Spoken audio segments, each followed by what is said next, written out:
മച്ചാമാരെ, ആദ്യം തന്നെ എല്ലാവർക്കും ഒരു ഹാപ്പി ന്യൂ ഇയർ. മച്ചാമാരെ, ഇത് നമ്മളെ സൈറ്റിൽ 4ാമത്തെ ദിവസമാണ്. നമ്മൾ കട്ടള വയ്ക്കുമ്പോൾ ഒരു കാര്യം ശ്രദ്ധിക്കണം. ഈ അടിപ്പടിയുള്ള വാതിലാണ് വെക്കുന്നതെങ്കിൽ നമ്മൾ തറയിൽ നിന്നും ബീമിൽ നിന്നും ഒരു 2 ഇഞ്ച് പൊക്കി വേണം ഇതുപോലെ ചെയ്യാൻ. അങ്ങനെ ചെയ്തു കഴിഞ്ഞാൽ നമ്മൾ ടൈലിടുമ്പോൾ അത് ഒരുപാട് ചാന്തുകനമൊന്നും കയറില്ല. ഈ ടൈല് ഇടുമ്പോൾ ഈ അടിപ്പടി അല്ലെങ്കിൽ മറഞ്ഞു പോകും. അപ്പോൾ അങ്ങനെ മറയാതിരിക്കാൻ വേണ്ടിയാണ് നമ്മൾ 2 ഇഞ്ച് പൊക്കി കട്ടള വയ്ക്കുന്നത്. അങ്ങനെ വെച്ച് കഴിഞ്ഞാൽ ടൈലിടുമ്പോൾ ഒരുപാട് ലാഭമാണ്, അടിപ്പടി മറയില്ല. എല്ലാവരും ശ്രദ്ധിക്കണം, ഇത് ശ്രദ്ധിക്കേണ്ട ഒരു കാര്യമാണ്. അപ്പോൾ അതിൻ്റെ ഒരു വീഡിയോ ഞാൻ ഉടനെ ഇടുന്നതായിരിക്കും. ഇത് നമ്മൾ സൈറ്റിൽ ഏകദേശം ലിൻഡിൽ മട്ടാകാറായി. കാരണം ഞങ്ങൾ ഇന്ന് 3 പേരുണ്ട്, 3 മേശരിമാരുണ്ട്. നല്ല വെയിലുമാണ്, നല്ല ചൂടുമാണ്. ഏകദേശം നമ്മൾ വർക്ക് സ്പീഡായിട്ടാണ് നടക്കുന്നത്. അപ്പോൾ ഇനി ഒരുപാട് കെട്ടാനുണ്ട്. അപ്പോൾ അതിൻ്റെ ഓരോ വീഡിയോകളിലും ഞാൻ നിങ്ങളെ കാണിക്കുന്നതായിരിക്കും. അപ്പോൾ എല്ലാവരും എന്നെ സപ്പോർട്ട് ചെയ്യണം.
ഞാൻ നേരത്തെ ഒരു വീഡിയോ പറഞ്ഞായിരുന്നു, നമ്മളൊരു 3-4 ജന്നൽ ഒരുമിച്ച് വെക്കുന്നെങ്കിൽ അത് എങ്ങനെ വെക്കണമെന്ന്.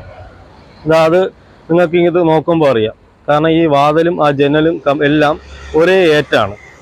അപ്പോൾ ഈ നൂല് കെട്ടി നമ്മൾ വെച്ച് കഴിഞ്ഞാൽ ഇപ്പോൾ 4 ജന്നൽ കിച്ചണിലാണ്. ഇത് കിച്ചണാണ്. അപ്പോൾ കിച്ചണിൽ 4 ജന്നലുണ്ട്. അപ്പോൾ ഈ 4 ജന്നൽ ഒരേ ലെവലായിരിക്കും. അപ്പം പ്ലാസ്റ്റിങ് ചെയ്ത് വരുമ്പോൾ ഒറ്റ ഏറ്റുമായിരിക്കും. മേളിൽ സെൻസേർഡ് കോൺക്രീറ്റ് കഴിഞ്ഞ് ഒരു വരി കല്ല് വയ്ക്കുമ്പോൾ നമ്മൾ നൂല് പിടിക്കുമ്പോൾ കറക്റ്റ് ലെവലായിരിക്കും. അതായത് തട്ടുമട്ടം മുതൽ താഴെ വരെയും പ്ലാസ്റ്റിങ് ചെയ്യുമ്പോൾ നമുക്ക് ഒരേ കനത്തിന് പ്ലാസ്റ്റിങ് കനം കിട്ടും. കാണാനും നല്ല ഭംഗിയായിരിക്കും, നല്ല ലേറ്റായിരിക്കും. അത് കാണുമ്പോൾ നിങ്ങൾക്കറിയാം. അപ്പം ചെയ്യുമ്പോൾ എല്ലാവരും ഇങ്ങനെ ചെയ്യാൻ നോക്കുക.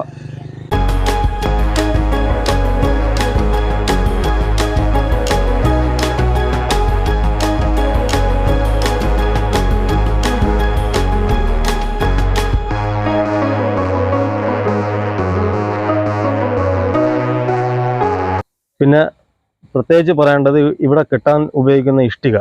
അപ്പോൾ ഈ ഇഷ്ടികയെക്കുറിച്ച് ഒരു വീഡിയോ ഞാൻ ഇട്ടായിരുന്നു. അപ്പോൾ ആ ഡീറ്റെയിൽ ആയിട്ടൊരു വീഡിയോ ഇടുന്നതായിരിക്കും.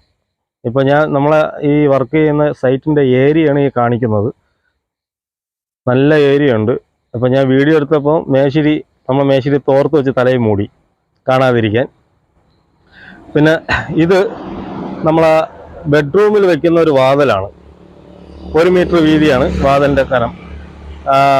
വാതിലിൻ്റെ വീതി എന്ന് പറയുന്നത് 25 സെൻറ്റിമീറ്ററാണ്. ബെഡ്റൂമിൽ വെക്കേണ്ട വാതിലാണ്. അപ്പോൾ ഈ ബെഡ്റൂമിൽ വെക്കേണ്ട വാതിലിന് അടിപ്പടിയില്ലാത്ത വാതിലാണ് നമ്മൾ ബെഡ്റൂമിൽ വെക്കുന്നത്. ഇത് തേക്കിൻ്റെ തടിയാണ്. 2.10 ഹൈറ്റ്, 25 സെൻറ്റിമീറ്ററാണ് വീതി. നല്ല വെയിറ്റ് ഉണ്ട്. അത് നിങ്ങൾക്ക് കാണുമ്പോൾ തന്നെ അറിയാം. എന്നുവെച്ചാൽ ഒരു ജന്നൽ വരെ നല്ല വെയിറ്റാണ്. ഇത് ഒരു പൂജാമുറിയാണ്. അതിൻ്റെ വീഡിയോ ഒക്കെ ഞാൻ നല്ല രീതിയിൽ ഇടുന്നതായിരിക്കും. ഞങ്ങൾ ലിൻഡിൽ മട്ടം കെട്ടി തീർന്നിട്ട് ഫുൾ വീഡിയോ ഇടുന്നതാണ് ഇതിൻ്റെ. ഇപ്പോൾ വാതിൽ വെച്ച് നല്ല വെയിറ്റാണ്. കാരണം അങ്ങോട്ടും ഇങ്ങോട്ടും നീക്കാൻ 2 പേരെ കൊണ്ടൊന്നും പറ്റില്ല. ഏകദേശം 4 പേരെങ്കിലും വേണം ഈ കട്ടളയെടുത്ത് പൊക്കാൻ. അത്രയ്ക്ക് വെയിറ്റാണ്. പിന്നെ നമ്മൾ പഴയ സാധാ എല്ലാവരും ചെയ്യുമ്പോൾ തന്നെയാണ് അതിൻ്റെ അളവെടുത്ത്. കാരണം പ്ലാസ്റ്റിക് കനം കറക്റ്റ് ലെവലായിരിക്കണം. അതുകൊണ്ട് പ്ലാസ്റ്റിക് കനം എല്ലാം എടുത്ത് കയറ് കെട്ടി വാട്ടിലൊരു മട്ടം പിടിച്ച് എല്ലാം നമ്മളെല്ലാവരും ചെയ്യുന്നത് പോലെ തന്നെയാണ് ഞങ്ങളും ചെയ്യുന്നത്. അതിന് വേറെ പ്രത്യേകതയൊന്നുമില്ല.